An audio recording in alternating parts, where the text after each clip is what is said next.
Rahayu. Rahayu. Para pemirsa Raket Prasojo TV channel yang kami hormati, kita berjumpa kembali dalam kegiatan Yayasan Raket Prasojo, sebuah lembaga pengkajian, pelestarian dan pengembangan budaya Nusantara. Saat ini kita di Semarang, tepatnya di Panti Asuhan Manarul Mabrur. Wah, namanya agak susah katanya. Di daerah Pudak Payung, Banyumanik, Kota Semarang. Kita ketemu teman lama yang lama tidak ketemu karena karyanya orang kafir ini yang menyatukan kita, yaitu Facebook dan WA. Nah, kita sebagai muslim harus mengakui kok ini memang karyanya orang kafir, tapi malah menyatukan kita semua umat manusia di dunia, yaitu Pak Rois Hadi Bawono. Yeah.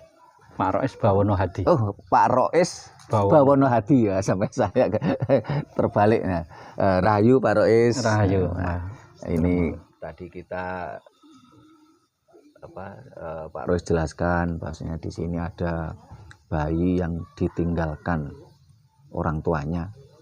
Ada berapa Pak Rois? Ada 31 bayi di bawah 1 tahun. Di bawah 1 tahun. Nah, terus belum anak-anak kecil tuh berapa itu Pak Rois tadi? Yang di bawah 1 tahun sampai SD ada 27. 27. Nah, para pemirsa, kenapa kok kita mau mengangkat ini? Karena ini merupakan sebuah fenomena yang nyata di masyarakat kita.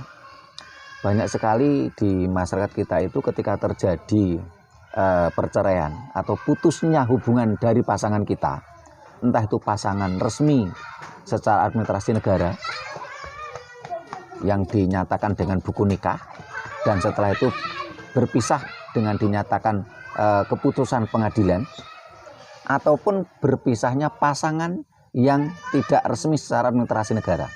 Mereka tetap pasangan, mereka melakukan hubungan seksual, mereka punya anak, mereka berpisah, anaknya ditinggalkan.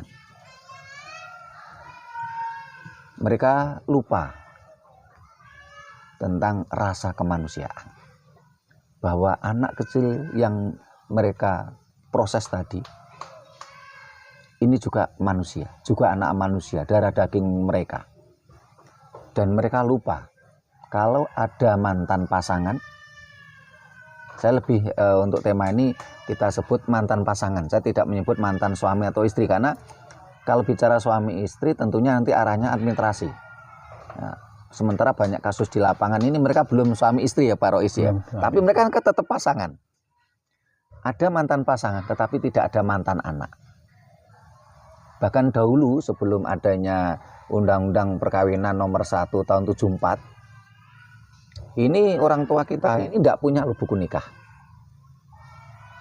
Sehingga banyak pejabat-pejabat kita, karena ada kewajiban administrasi harus menyertakan akte kelahiran, banyak pejabat kita itu akhirnya membuat akte ini hanya sepihak. Jadi telah lahir seorang anak dari seorang ibu, karena memang dulu orang tuanya tidak punya buku nikah, padahal ya bapak ibunya ada gitu. Mereka walaupun tidak punya buku nikah, mereka tetap rukun sampai tua. Tetapi walaupun saat ini dengan munculnya Undang-Undang Perkawinan nomor 1 tahun 74 ada catatan pemerintah, ada buku nikah, tapi angka perceraian tinggi. Bahkan kita akan rencanakan, kita seminarkan tanggal 25 Juni di Kepanjen Kabupaten Malang. Karena angka perceraian itu secara nasional saat ini mencapai 53,50 Pak Rois. Sangat tinggi sekali. Tinggi sekali. Yang nomor 1 ini Jawa Barat, nomor 1 angka perceraian. Nomor 2 Jawa Tengah. Nomor 3 Jawa Timur. Dan Jawa Timur ini yang tertinggi itu Kabupaten Malang, Pak. Setelah mereka terjadi perpisahan, anak mereka terlantarkan. Nah, ini yang kita ingin angkat, bagaimana nasib anak-anak tadi. Ya untung ada Pak Rois ini. Nah, ini bagian Pak Rois, seluk-beluknya Pak Rois, suka dukanya Pak Rois ya, merawat anak-anak yang istilahnya dikatakan dibuang kok kasar ya Pak Rois ya, apa istilahnya itu? Diterlantarkan. Diterlantarkan ya. Nah, bagaimana Pak Rois, silakan Pak Rois. Ya.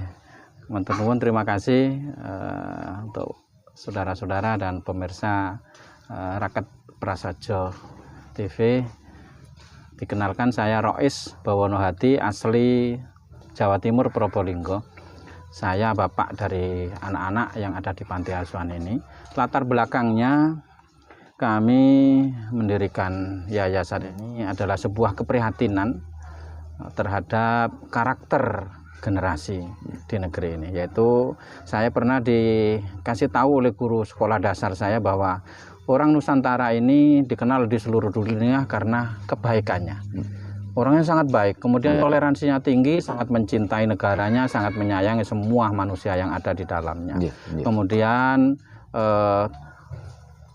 toleransinya luar biasa, kemudian kepeduliannya, bekerja keras dan sangat jujur. Tapi berjalannya fakta dalam kehidupan ini, saya melihat itu sudah mulai luntur dan berkurang. Maka keprihatinan kami, jika memang ini adalah karakter Nusantara seperti yang diceritakan oleh guru SD saya, maka harus dibangkitkan.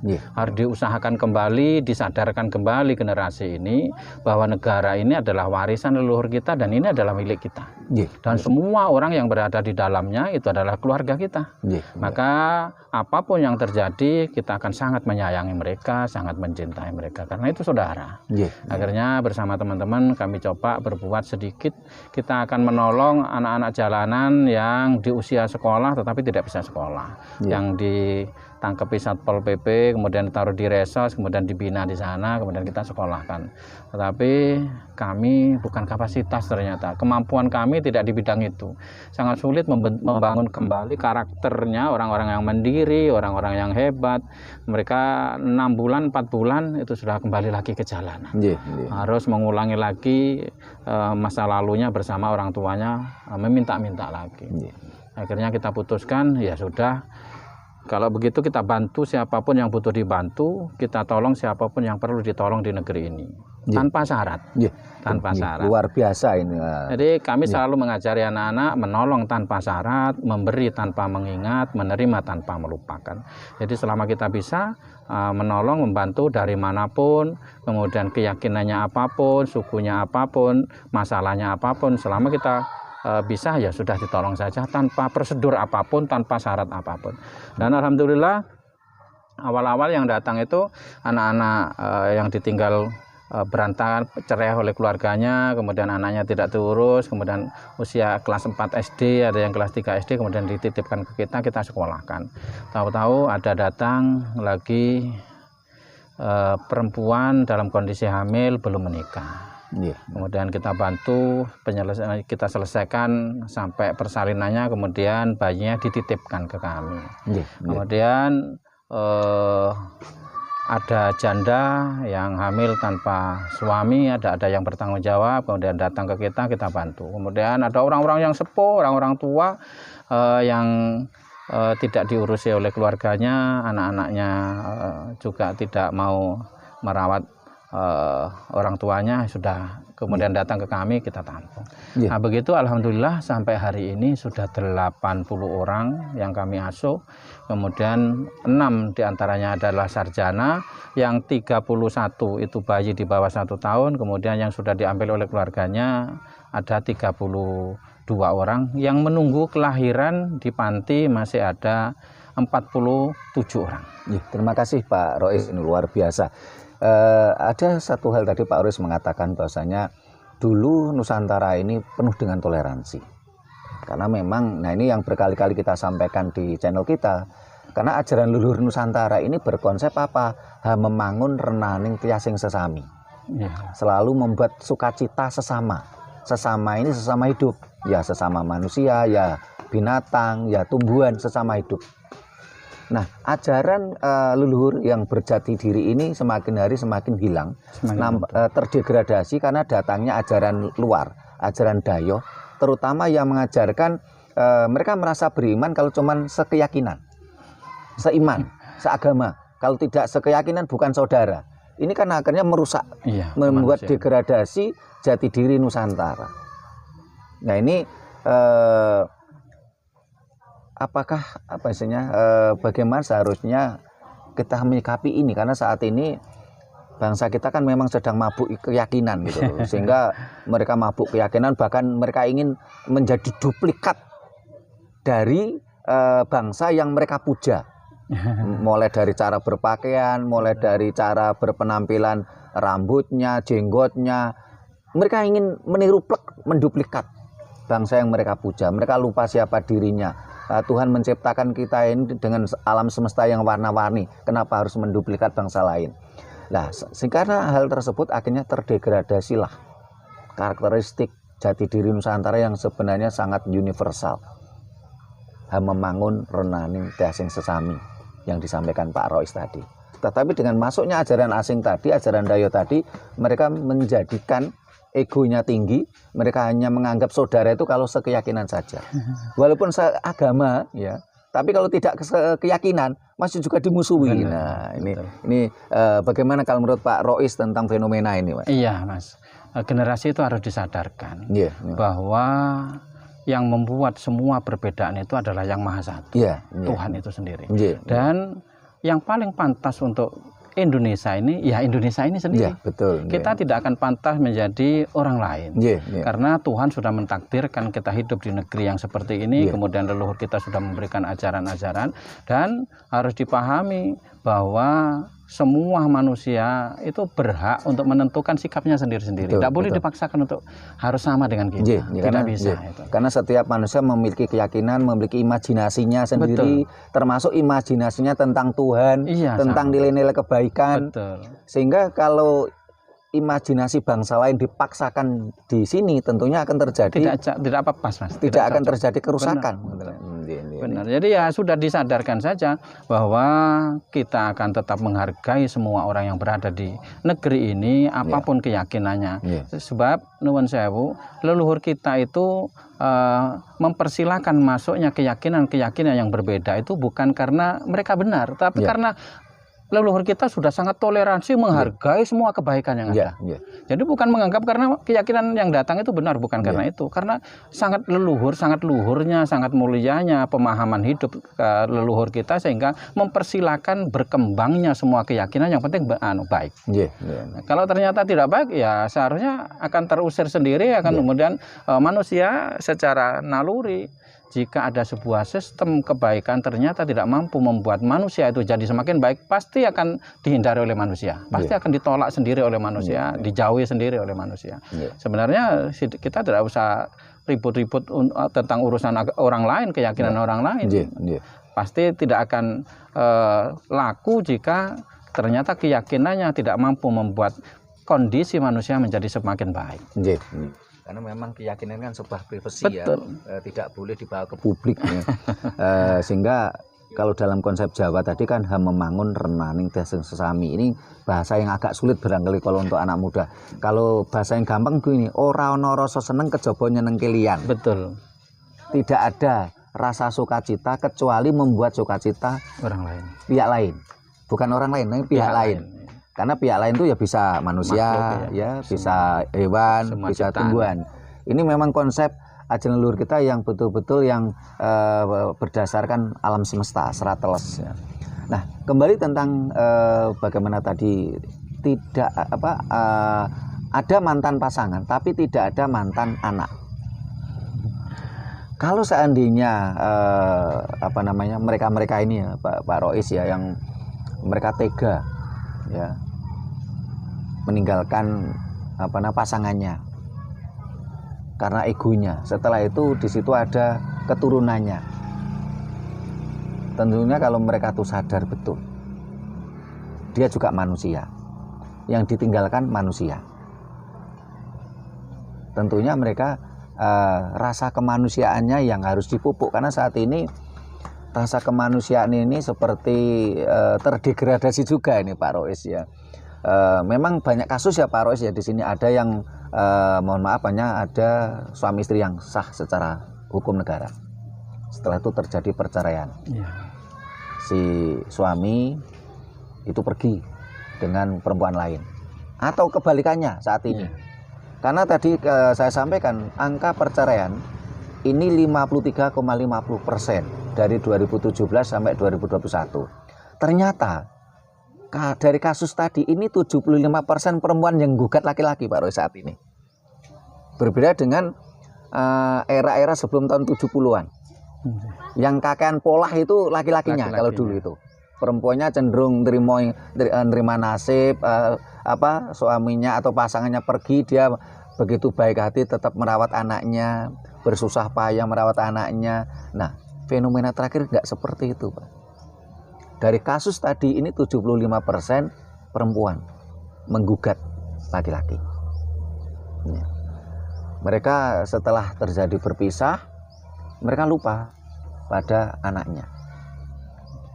Terus ada juga kasusnya, ini mohon maaf barangkali misalnya kalau istilah kerennya kumpul kebu ya Pak Rois ya. Mereka melakukan hubungan seks tanpa ikatan resmi. Mereka tetap sebenarnya ada ikatan. Apa ikatannya? Rasa. Kalau mereka nggak ada ikatan rasa ya namanya perkosaan. Benar. Ini ada ikatan rasa, tetapi tidak ada ikatan resmi. Karena terbawa nafsu yang tidak terkendali, mereka melakukan hubungan seks dan mereka melupakan tentang norma-norma. Dan banyak orang kadang-kala terkonsep tentang kalau melakukan ini memang akan dapat sanksi, dapat hukuman. Tapi kalau melakukan ini akan dapat reward. Nah, dengan konsep ini seringkali juga menjadi rasa kemanusiaan hilang, Pak Rois. Betul. Nggak apa-apa saya melakukan kejahatan ini. Saya korupsi, saya memperkosa. Nah, tapi nanti saya umpamanya punya duit, saya menyumbang panti asuhan, yatim piatu. Sudah kita katakan bahasanya budaya itu lebih universal. Dan kita ingin mengutamakan dan memunculkan budaya itu yang memang benar-benar universal. Ada salah satu pendengar kita bertanya, "Loh Pak, kenapa kok budaya itu lebih universal dibandingkan agama? Dan budaya lebih mulia daripada agama?" Ya saya jawab, kalau konsep agama itu elok dan tidak elok, pantas dan tidak pantas, tidak ada justice di situ. Ketika bicara justice itu otomatis kan sudah ego, sudah ada pengkerdilan, sehingga ada pertukaran budaya. Tetapi kalau bicara agama, ini lebih konsepnya apa? Salah benar, hak dan batil. Orang yang tidak sejalan dengan kita salah. Ini kan sudah justice, memunculkan ego, memunculkan kebencian. Dan tidak mungkin ada pertukaran agama. Nah, karena itu akhirnya rasa-rasa kemanusiaan terdegradasi. Akhirnya banyak anak-anak terlantar, banyak janda-janda terlantar. Kalau konsep terakhir malah banyak anak terlantar karena yang gugat ibunya, gugat cerai. Bapaknya ini yang namanya bapak itu kan memang konsepnya mencari nafkah. Dia nggak biasa merawat anak kecil.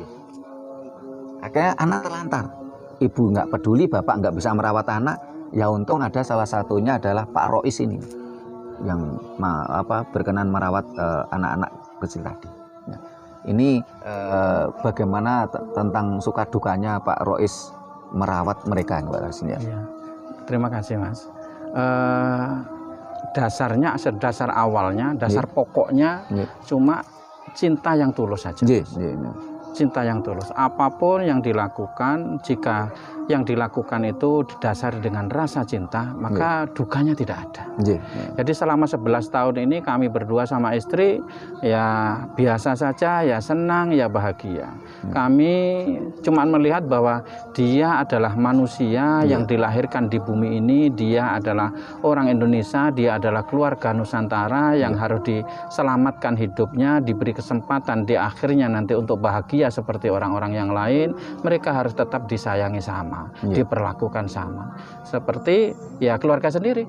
Maka selama ini dari seluruh Indonesia, dari berbagai macam keyakinan, dari berbagai macam permasalahan hidup, semuanya datang ke sini untuk mencari solusi. Jadi yang paling banyak mereka itu adalah anak-anak usia sekolah, anak-anak sekolah usia kuliah, dan perempuan-perempuan lajang yang sedang merantau keluar kota. Kemudian salah pergaulan, kemudian lupa bahwa apa yang dilakukan ini akan membawa efek bagi dirinya sendiri. Kemudian akhirnya ketika sudah dalam kondisi berbadan dua, hamil, tanpa ikatan resmi, akhirnya dia panik. Nah, dalam kepanikan itu kemudian mereka mencari solusi di media biasanya. Kemudian ketemulah kami. Ada yang datang ke sini sudah hamil 6, hamil 4 ada. Kemudian mulai dari Sumatera, Jawa, kemudian Nusa Tenggara, Papua, Sulawesi, dan Kalimantan. Semuanya datang ke sini dengan membawa permasalahan masing-masing. Setelah kita bantu proses persalinannya, kemudian mereka pergi meninggalkan bayinya, kemudian menitipkan. Cuma saya pesan, setiap hari harus ada, selalu ada dalam diri kita benak ingin berbuat lebih baik. Lebih baik dari siapa? Lebih baik dari diri kita yang sebelumnya. Kita tidak ingin lebih baik dari siapapun di alam ini. Kita ingin lebih baik dari semuanya, dari sebelumnya. Dari 5 tahun yang lalu, dari 1 tahun yang lalu, dari seminggu yang lalu. Kita harus lebih baik pola pikirnya, lebih baik bahasanya, lebih santun, kemudian lebih baik kehidupan dan nasibnya, lebih baik ekonominya, semuanya harus lebih baik. Maka harus ada semangat untuk selalu berbuat bermanfaat untuk sesamanya di kehidupan. Itu yang selalu kami ajarkan kepada anak. Luar biasa ini Pak Rois, betul-betul karakter Jawa ini. Orang ono rasa seneng kejaba nyeneng kelian, nggak peduli apapun agamanya, nggak peduli apapun sukunya, betul-betul karakter Jawa. Ini kalau menurut secara ilmu psikologi, ya, menurut Pak Rois, ya, pengalaman Pak Rois, kenapa mereka tadi itu terjadi perpisahan? Terus kenapa, mohon maaf, kenapa terjadi perpisahan dan kenapa mereka kok tega meninggalkan darah dagingnya? Ini bagaimana Pak menurut secara psikologi? Iya Mas. Yang pertama biasanya karena permasalahan yang datang itu karena ketidaktahuan. Di kehidupan itu kan ada ilmu kehidupan namanya kawero urip. Jika ini tidak dipelajari oleh manusia, maka selama dia menjalani kehidupan akan banyak masalah di dalamnya. Kemudian ada ilmu rumah tangga. Ada ilmu berkeluarga. Kalau ini cuma, jadi yang namanya berkeluarga itu kalau hanya dasarnya ingin bersenang-senang secara biologis, maka akan selama dia berkeluarga itu akan banyak masalah karena di sana ada ilmu rumah tangga namanya. Persatunya dua hati menjadi satu. Ketika itu tidak dipelajari, maka dia berumah tangga dengan siapapun, berkeluarga dengan siapapun akan banyak masalah. Dan ini biasanya penyebabnya kemudian berantakan. Belum 2 tahun sudah bercerai, kemudian baru punya anak 1 sudah berpisah. Kemudian anaknya siapa yang akan bertanggung jawab? Kemudian ada ilmu sosial yang namanya sosiologi, ilmu kemasyarakatan, dan itu harus semuanya harus dipelajari. Dan saya melihat anak-anak ini tidak pernah diajari tentang ilmu-ilmu itu oleh keluarganya. Wah, luar biasa ini Pak Rois ini. Sehingga bermasalah seperti ini. Akhirnya muncul masalah. Dan ini memang jawabannya memang cuma ajaran leluhur kita, ajaran Nusantara. Kenapa? Karena di dalam ajaran leluhur Nusantara dikatakan bahwasanya suatu perkawinan ini bukan sekedar mempertemukan 2 jenis kelamin. Betul. Ada hal lain.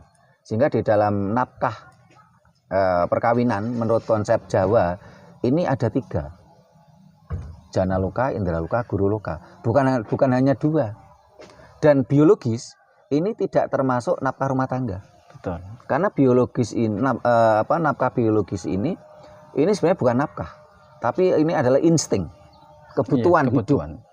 Jangankan manusia, hewan aja punya kebutuhan seks. Benar. Jangankan hewan, tumbuhan aja punya kebutuhan seks. Bahkan bakteri ini punya kebutuhan seks. Bahkan bakteri sel 1 itu punya kebutuhan seks. Nah, ini sayangnya memang dengan datangnya ajaran asing, ajaran Dayo yang seringkali tokoh-tokoh sang ajaran tadi menceritakan tentang kebutuhan rumah tangga itu cuma 2, lahir dan batin. Terus ceramahnya itu porno-porno yang diomongkan. Ya anehnya masyarakat kita suka gitu loh, yang berbau porno, yang berbau mesum, ya. Akhirnya malah tokoh agama seperti ini malah laris. Berarti apa? Sakitnya bangsa ini memang dalam semua lini, semua dalam posisi sakit. Nah, orang yang sadar diri, bangsa yang sadar diri kalau sakit ya akan sembuh. Tapi masalahnya kan bangsa kita banyak yang tidak sadar diri kalau sedang sakit gitu loh. Akhirnya terjadi permasalahan tadi. Sehingga dari Pak Rois tadi dikatakan mereka tidak punya ilmunya tentang berumah tangga. Mereka hanya awalnya karena nafsu belaka, ingin bersenang-senang, akhirnya berantakan. Yang kedua, hilangnya rasa kemanusiaan. Saya yakin kalaupun toh ada kegagalan berumah tangga, tetapi kalau rasa kemanusiaannya itu tetap ada, tidak terdegradasi, tentunya kan mereka tetap tidak mentelantarkan dan meninggalkan keturunannya, tahu Pak Rois ya. Bisa jadi mereka oke lah kita berpisah secara pasangan ya. Kita tidak ada lagi hubungan sebagai suatu pasangan, oke enggak Pak. Tapi ini bagaimana? Anak keturunan kita tadi, ayo kita rawat bersama. Ikut siapa? Ya kalian ngerawatnya. Biayanya bagaimana? Dirunding ya Mas. Biayanya ditanggung bersama. Karena itu tadi ada mantan pasangan, tetapi tidak ada mantan anak. Sehingga tidak boleh seorang bapak itu setelah bercerai ya atau berpisah dengan pasangannya, bercerai dalam artian secara administrasi negara, berpisah karena mereka tidak punya ikatan resmi negara, tapi tetap mereka merawat anaknya. Ayo kita rawat bersama. Ayo kita biayai bersama. Kalau bisa ya mereka rawat, karena bagaimana juga idealnya seorang anak itu tetap dengan orang tuanya. Betul sekali. Bukan di tempat ini ya Pak Rois ya. Ini secara ideal ya. Karena bagaimana juga rawatan orang tua itu tetap berbeda dengan dirawat oleh orang lain. Bukan berarti saya mengatakan tepatnya Pak Rois ini jelek, tidak. Karena secara ideal memang anak harus dengan orang tuanya. Nah ini setelah terdampak dengan terdegradasinya rasa kemanusiaan, terdegradasinya ketidakmampuan dalam manajemen rumah tangga, akhirnya mereka menterlantarkan anaknya. Lah ini penanganan Pak Rois terhadap anak-anak tadi bagaimana Pak Rois? Yang pertama, saya harus menyayangi mereka sama. Kebutuhan sayang seorang anak itu harus terpenuhi. Jadi saya tampil di sini bukan sebagai pengurus yayasan, tapi sejak awal memang kami ingin menjadi pelengkap kehidupan di negeri ini. Kalau ada anak manusia yang butuh sosok seorang bapak, saya harus mampu menjadi bapaknya. Kalau ada anak negeri ini yang butuh makan, ya saya harus usahakan makannya. Kalau ada anak bangsa ini yang ingin meraih pendidikan sampai dimanapun, targetnya di sini S2. Saya carikan pendidikan sampai dia mampu. Nah, ketika semua yang dibutuhkan oleh generasi ini, oleh anak-anak ini merasa cukup, mereka akan nyaman di sini. Nyaman di sini. Sehingga kami adalah keluarga besar, lahir dari rahim yang berbeda, tetapi mereka adalah keluarga kami. Itu yang kami selalu kami tanamkan di sini, bahwa ini adalah keluarganya, yang kecil adalah adiknya, yang besar adalah kakaknya, dan kami itu adalah bapaknya. Saya bukan yang menolong mereka, bukan sama sekali. Kami adalah keluarga mereka. Luar biasa ini Pak Rois, berarti ini juga konsep Jawa, nguwong ke wong, memanusiakan manusia gitu loh. Dan juga menumbuhkan rasa kekeluargaan di sini. Ini luar biasa. Mudah-mudahan dengan nanti ditayangkannya tema ini menggugah seluruh anak bangsa ini. Satu, kembalilah pada ajaran leluhur Nusantara yang lebih universal. Memangun renaning tasing sesami. Ora ana rasa seneng kejaba nyeneng kelian. Jangan kita gunakan ajaran asing yang hanya memilah-milah sesama anak manusia, yang menganggap saudara kalau hanya sekeyakinan saja. Yang kedua, konsep leluhur kita, memangun renaning tasing sesami. Ora ana rasa seneng kejaba nyeneng kelian. Yang ketiga, bagaimana generasi muda ini memahami bahwasanya suatu perkawinan bukan sekedar mempertemukan dua jenis kelamin, tetapi ada sesuatu yang lebih komprehensif. Bukan hanya sekedar selembar buku nikah, Karena dulu leluhur kita ini tidak ada buku nikah ya, tidak ada akte pernikahan, tapi mereka tetap bahkan sampai kakek ninen-ninen loh Pak Rois ya, mereka nggak berpisah loh ya. Betul. Ya. Terus yang keempat, harus kita pupuk rasa kemanusiaan. Jangan kita bunuh rasa kemanusiaan tadi hanya karena sesuatu yang bersifat privasi. Yang kelima adalah bagaimana bangsa ini tidak melupakan leluhurnya. Nah, ini sebelum kita tutup barangkali Pak Rois mau menyampaikan sesuatu. Silakan Pak Rois. Terima kasih kepada saudara-saudara yang telah bersimpati mendukung kami, kemudian bersama anak-anak kami juga berharap kepada generasi bangsa ini mari menjaga apapun yang sudah diwariskan oleh leluhur kita, yaitu semakin menjadi belajar menjadi baik dalam setiap saat dan setiap waktu. Kita hargai bahwa leluhur kita ini mengajarkan hal-hal yang bersifat karakter, kemudian dan sudah mulia, sudah adiluhung. Maka jangan dilupakan apapun keyakinan kita, kemudian apapun kepercayaan kita, karena ajaran leluhur kita ini sudah dilakukan ratusan tahun, ribuan tahun sebelumnya. Dia sudah melalui perjalanan-perjalanan yang sudah fakta dalam kehidupan ini, dan sudah dikenal oleh di seluruh dunia bahwa ajaran leluhur kita ini ajaran-ajaran mulia. Kembali kepada memahami ajaran-ajaran pribadi sendiri, milik sendiri. Nah, kalau memang persyaratan harus pakai agama, ya kita pakai agama di KTP. Tapi jangan melupakan apa yang menjadi milik kita dan warisan leluhur. Toh agama itu cuma administrasi toh Pak Rois, karena undang-undang tentang pemerintah memaksa warga negara Indonesia untuk beragama, dan agama pun dipaksa yang hanya direstui oleh pemerintah saja. Betul. Ini pemaksaan yang sebenarnya melanggar hak asasi manusia, melanggar Pancasila juga sebagai dasar negara kita. Nah, ini para pemirsa, ini bukti nyata ini. Ini burung saja. Nah, ini tidak diculkin yang orang ucul gitu loh.